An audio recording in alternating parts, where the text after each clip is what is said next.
Dear friends, చాలా కాలం తర్వాత మీ ముందుకు మరో వీడియోతో వస్తున్నా.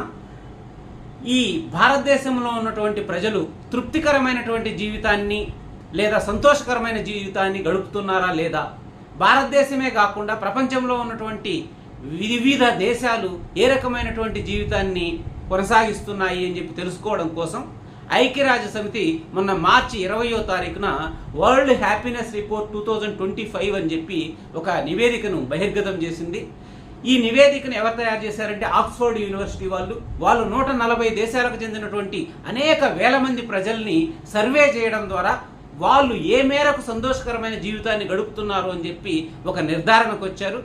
వాళ్ళు ఆ సర్వేలో వేల మంది ప్రజల్ని అడిగినటువంటి క్వశ్చన్లు దేనికి సంబంధించినవి అని అంటే, ఈ విద్యాపరంగా మీకు సరైనటువంటి వసతులు ఉన్నాయా లేదా, అందుతుందా లేదా విద్య అనేది ఒకటైతే, రెండోది వైద్యపరంగా వాళ్ళు ఏ రకమైనటువంటి సదుపాయాలని పొందుతున్నారు, వాళ్ళ హెల్త్ లైఫ్ ఎక్స్పెక్టెన్సీ ఎలా ఉంది అనేది రెండవ ఫ్యాక్టర్ అయితే, మూడవ ఫ్యాక్టరు వీళ్ళ సోషల్ సపోర్ట్ నెట్వర్క్ ఎలా ఉంది. అంటే ఏదైనా ఇబ్బంది కలిగితే ఇమీడియట్గా ఫ్యామిలీలో ఉన్న లేదంటే బంధువులు కానీ లేకపోతే చుట్టుపక్కల ఉన్నటువంటి నైబర్స్ కానీ కమ్యూనిటీ ఆర్గనైజేషన్స్ కానీ ఇమీడియట్గా స్పందించి వాళ్ళకి సహాయం చేస్తున్నారు లేదా, సోషల్ సపోర్ట్ నెట్వర్క్ అంటారు దాన్ని.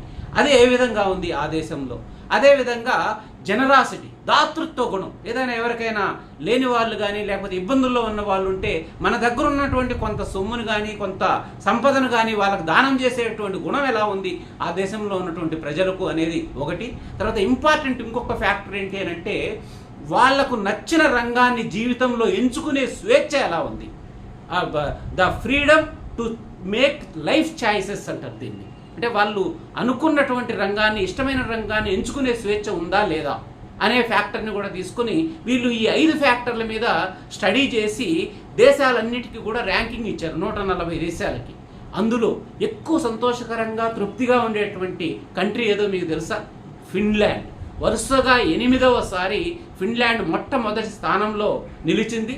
10 పాయింట్లు 0 to 10 స్కేల్లో మోర్ దాన్ 7ని స్కోర్ చేసి ఫిన్లాండ్ నెంబర్ 1లో ఉంటే, నెంబర్ 2 డెన్మార్క్ కంట్రీ ఉంది, నెంబర్ 3 ఐస్లాండ్ ఉంది. యునైటెడ్ స్టేట్స్ ఆఫ్ అమెరికా, చాలామంది స్వర్గము అని అనుకునేటువంటి యునైటెడ్ స్టేట్స్ ఆఫ్ అమెరికా 22వ స్థానంలో ఉంది, చాలా ర్యాంక్స్ దిగజారింది అది. అదేవిధంగా యునైటెడ్ కింగ్డమ్, ఇంగ్లాండ్ ఏమో 23వ స్థానంలో ఉంది. మరి ఇంత బాగానే ఉంది కానీ మనం ఎక్కడున్నాం? భారతదేశం అంటే చాలా బాధపడాల్సినటువంటి విషయం. 140 దేశాల్లో 118వ స్థానంలో ఉన్నాం. మనకంటే బెటర్ జీవితాన్ని అనుభవిస్తున్నాము అని చెప్పి పాకిస్తాన్లో ఉన్న ప్రజలు మంచి ర్యాంకింగ్ ఇచ్చారు. సో పాకిస్తాన్ మనకంటే ముందుంది, నేపాల్ మనకంటే ముందుంది, శ్రీలంక మనకంటే ముందుంది, అంతర్యుద్ధం జరుగుతున్నటువంటి పాలస్తీనా మనకంటే ఉంది, అంతర్యుద్ధం జరిగినటువంటి ఇరాన్ మనకంటే ఉంది. ఇప్పుడు అంతర్యుద్ధం కాదు, రష్యా ఉక్రెయిన్ కొట్లాడుకుంటున్నాయి, ఉక్రెయిన్ మనకంటే ముందు ప్లేస్లో ఉంది. అంటే మనము ఈ తృప్తికరమైనటువంటి జీవితాన్ని సాధించడంలో చాలా వెనకబడి ఉన్నాము అని చెప్పి మనం కంపల్సరీగా గుర్తించాల్సినటువంటి పరిస్థితి. గుడ్డిలో మెల్ల అని ఏ విధంగా అనుకోవచ్చు అని అంటే, లాస్ట్ ఇయర్ 126వ ర్యాంకులో ఉండేది, ఇప్పుడు మనము 118వ ర్యాంక్కి వచ్చాం. ఒక 8 ర్యాంకులు మెరుగుపరుచుకున్నాం, thanks to our combined family system. అంటే ఉమ్మడి కుటుంబం యొక్క సంస్కృతి ఉండడం వల్ల భారతదేశంలో కొంతవరకు మనం ఈ సోషల్ సపోర్ట్ నెట్వర్క్లో ముందుకెళ్ళడం వల్ల మనకు ర్యాంకింగ్ మెరుగుపడింది.